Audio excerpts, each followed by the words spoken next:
আইজিএমে প্রসূতির মৃত্যুকে ঘিরে তীব্র বিতর্ক, সাময়িক উত্তেজনা। ঈদের ছুটিতে সিনিয়র ডাক্তার অনুপস্থিতির অভিযোগ, চিকিৎসা গাফিলতিতে উঠছে একাধিক গুরুতর প্রশ্ন। প্রসূতির মৃত্যুকে ঘিরে আইজিএম হাসপাতালে সাময়িক উত্তেজনা। মৃতের পরিবারের সদস্যরা চিকিৎসার গাফিলতির অভিযোগ তুললে ছুটির দিনে কোনো সিনিয়র ডাক্তার ছিল না বলে অভিযোগ। রাজধানী আগরতলার আইজিএম হাসপাতালে এক প্রসূতির মৃত্যুকে ঘিরে চাঞ্চল্য ছড়ালো। মৃত গৃহবধূর নাম বিভা দেবনাথ, বয়স 34 বছর। স্বামী পঙ্কজ দেবনাথ, বাড়ি আমতলীর বাইপাস রোড এলাকায়। পরিবারের অভিযোগ, বৃহস্পতিবার প্রসূতি বিভাকে হাসপাতালে নিয়ে আসা হলেও সেখানে কোনো সিনিয়র ডাক্তার উপস্থিত ছিলেন না। ঈদের ছুটির কারণে শুধুমাত্র জুনিয়র চিকিৎসকদের দিয়েই রোগী দেখা হচ্ছিল বলে মৃতের পরিবারের সদস্যদের অভিযোগ। পরিবারের দাবি, সময় মতো সঠিক চিকিৎসা না পাওয়াতেই বিভার মৃত্যু হয়েছে। গতকালকে আমার মামি সম্পর্কে তাহলে প্রেগনেন্ট ছিল। প্রেগনেন্ট অবস্থায় কালকে আইজিএম হসপিটালে তারা অ্যাডমিট করা হয়েছিল। তো আনুমানিক সকাল 11টা-12টার দিকে অ্যাডমিট করা হয়েছে। তারপরে ডাক্তার আইসে দেখছে, ডাক্তার দেখে কইতেছে, ডাক্তার মেবি সিনিয়র ডাক্তার না, ইন্টেন্ট বা কেউ আসছিল, আয়া দেখে কইতেছে নর্মাল হইব। তারপর 2-3 ঘন্টা পরে আবার আইসে আয়া কইতেছে আমরা নর্মাল করবো। পেশেন্ট অনবরত ব্যথায় চিল্লাইতেছে, কান্না করতেছে। তারপর আবার 2-3 ঘন্টা পরে আয়া কইতেছে সেম প্রসেসিং চালাইতে মোটামুটি এরা 18 ঘন্টার মতো ক্রস করে নিয়েছে। ভোর 6টার সময় আয়া হয়ে গেছে যে পেশেন্টের নর্মাল হইব, নর্মাল ডেলিভারি হইব না, সকাল 6টা। হঠাৎ করে একটু পরে আবার ডাক্তার আইয়া দেখছে, ধরছে, ধরে কইতেছে তাই তো মারা গেছে, তাই আর নাই। এই অবস্থায় আইজিএম হাসপাতালে চিকিৎসা পরিষেবা নিয়ে বিষোদ্গার করলেন মৃতার নিকটাত্মীয়া। কোনো সিনিয়র ডাক্তার উপস্থিত ছিলেন না বলে অভিযোগ তুললেন ওই নিকটাত্মীয়া।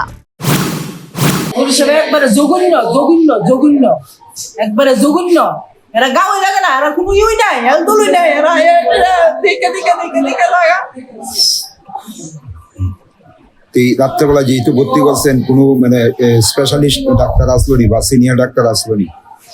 সিনিয়র ডাক্তার নাই, সব জুনিয়র ডাক্তার। তারাই কি দেখছে? তারাই দেখে যাইতেছে।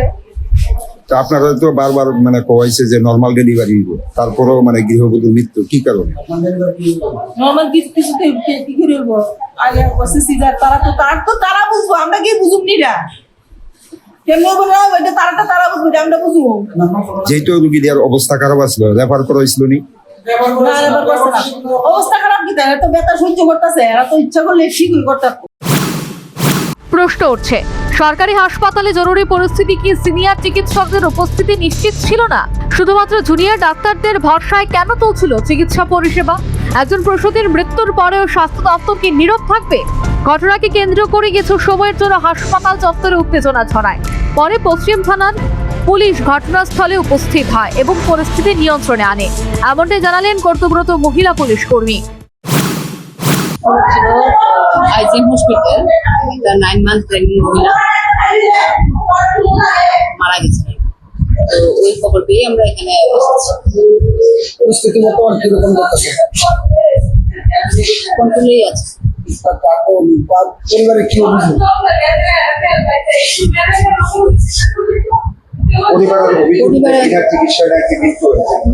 ওইটা আমরা দেখছি, ইনভেস্টিগেশনের পরে বাকিটা আছে।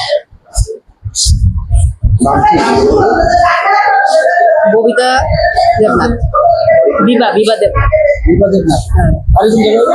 বিভা দেবনাথের বাড়িটা আমতলী, বৈষ্ণব টিলা, নিয়ার সাই বাবা টেম্পল।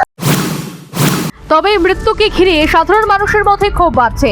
স্বাস্থ্য ব্যবস্থার গাফিলতি, চিকিৎসক সংকট এবং উৎসবের দিনে হাসপাতালের পরিষেবা নিয়ে উঠছে বড় প্রশ্ন। Bureau report, news vanguard.